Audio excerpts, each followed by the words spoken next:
Assalamualaikum warahmatullahi wabarakatuh. Halo Sobat Setiap Fakta Kehidupan. Tidak lupa kami sampaikan salam sehat, salam sejahtera, semoga tercurah segala bentuk kebaikan dan juga kita semua dalam lindungannya. Seperti biasa, kita akan berbagi kisah dari yang unik, menarik, sampai bikin nangis. Mari kita simak kisahnya.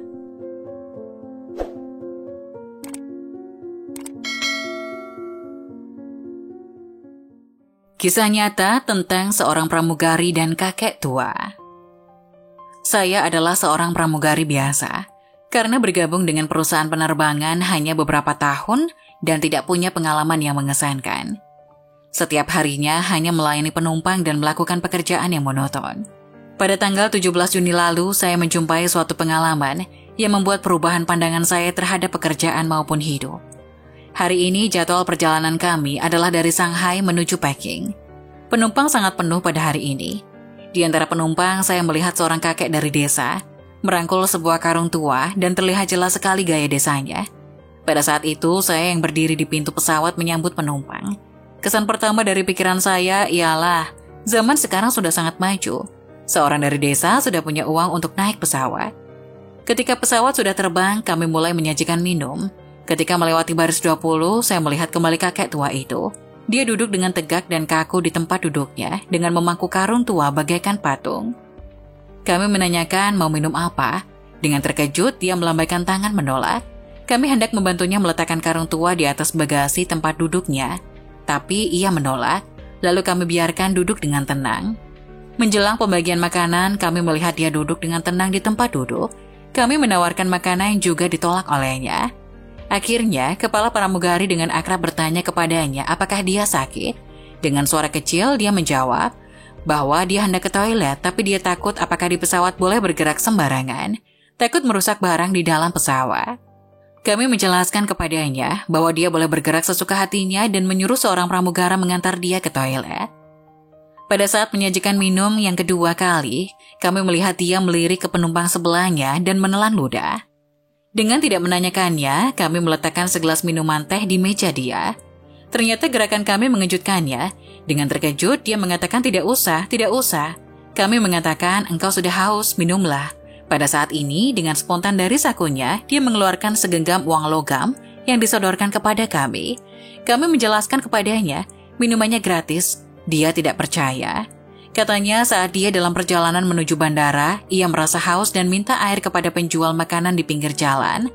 Dia tidak diladeni dan malah diusir. Pada saat itu, kami mengetahui demi menghemat biaya perjalanan dari desa, dia berjalan kaki sampai mendekati bandara, baru naik mobil. Karena uangnya yang dibawa sangat sedikit, hanya bisa meminta minuman kepada penjual makanan di pinggir jalan, itu pun kebanyakan ditolak dan dianggap sebagai mengemis. Saat kami membujuk dia terakhir, dia percaya dan duduk dengan tenang meminum secangkir teh. Kami menawarkan makanan tapi ditolak. Dia menceritakan bahwa dia punya 2 orang putra yang sangat baik. Putra sulungnya sudah bekerja di kota, yang bungsu sedang kuliah di tingkat 3 di Peking. Anak sulung yang bekerja di kota menjemput kedua orang tuanya untuk tinggal bersama di kota. Tapi kedua orang tua tersebut tidak biasa tinggal di kota. Akhirnya pindah kembali ke desa. Sekali ini, orang tua tersebut hendak menjenguk putra bungsunya di Peking. Anak sulungnya tidak tega, orang tua tersebut naik mobil begitu jauh, sehingga membelikan tiket pesawat dan menawarkan menemani bapaknya bersama-sama ke Peking. Tapi ditolak olehnya karena dianggap terlalu boros, dan tiket pesawat sangat mahal. Dia bersikeras dapat pergi sendiri. Akhirnya dengan terpaksa disetujui oleh anaknya. Dengan merangkul sekarung penuh ubi kering yang disukai oleh anak bungsunya, ketika melewati pemeriksaan keamanan bandara, dia disuruh menitipkan karung tersebut di tempat bagasi, tapi dia bersikeras membawanya sendiri. Katanya, jika ditaruh di tempat bagasi, ubi tersebut akan hancur. Anaknya tidak suka makan ubi yang sudah hancur. Akhirnya kami membujuknya meletakkannya karung tersebut di atas bagasi tempat duduk. Akhirnya dia bersedia, dengan hati-hati dia meletakkan karung itu. Saat dalam penerbangan, kami terus menambah minuman untuknya. Dia selalu membalas dengan ucapan terima kasih yang tulus, tapi dia tetap tidak mau makan, meskipun kami mengetahui sesungguhnya dia sudah sangat lapar. Saat pesawat hendak mendarat dengan suara kecil, dia menanyakan saya, apakah ada kantongan kecil, dan meminta saya meletakkan makanannya di kantong tersebut. Dia bilang bahwa dia belum pernah melihat makanan yang begitu enak. Dia ingin membawa makanan tersebut untuk anaknya. Kami semua sangat kaget. Menurut kami, yang setiap hari melihat makanan yang begitu biasa di mata seorang desa menjadi begitu berharga. Dengan menahan lapar, disisihkan makanan tersebut demi anaknya. Dengan terharu, kami mengumpulkan makanan yang masih tersisa yang belum kami bagikan kepada penumpang, ditaruh di dalam sebuah kantongan yang akan kami berikan kepada kakek tersebut. Tapi di luar dugaan, dia menolak pemberian kami. Dia hanya menghendaki bagian dia yang belum dia makan, tidak menghendaki yang bukan miliknya sendiri. Perbuatan yang tulus tersebut benar-benar membuat saya terharu dan menjadi pelajaran berharga bagi saya. Sebenarnya kami menganggap semua hal sudah berlalu, tapi siapa yang menduga pada saat semua penumpang sudah turun dari pesawat, dia yang terakhir berada di pesawat. Kami membantunya keluar dari pintu pesawat. Sebelum keluar, dia melakukan sesuatu hal yang sangat tidak bisa saya lupakan seumur hidup, yaitu dia berlutut menyembah kami, mengucapkan terima kasih bertubi-tubi. Dia bilang bahwa kami semua adalah orang yang paling baik yang dia jumpai. Kami di desa hanya makan sehari sekali dan tidak pernah meminum air yang begitu manis dan makanan yang begitu enak. Hari ini kalian tidak memandang hina terhadap saya dan meladeni saya dengan sangat baik. Saya tidak tahu bagaimana mengucap terima kasih kepada kalian. Semoga Tuhan membalas kebaikan kalian dengan menyembah dan menangis dia mengucapkan perkataannya.